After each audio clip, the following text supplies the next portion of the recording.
ආසියාවේ ලොකුම කෝඩුව මිලතේ පහන් කෝඩුව. ඇත්තටම දිවිල්ලකට ගියා වගේ මගේ හිත පිරිච්ච තැන. මෙච්චර කාලෙකට මම මගේ හිත දැක්ක තැන. නොයෙක් අය මට හම්බුණා. ආදරේද යාළුවෝද මේ හැමදේම. හැබැයි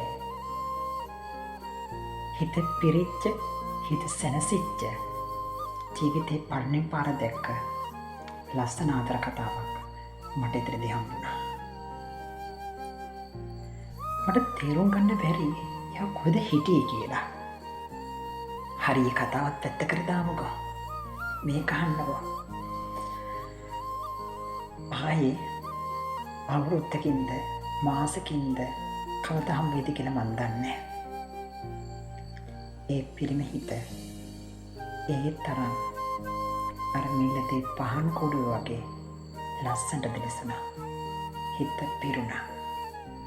හිනාව, කතාව, ඒ සැනසීම, සැනසුම මන් දැක්ක ආදරේ එයා ගාව තිබ්බා.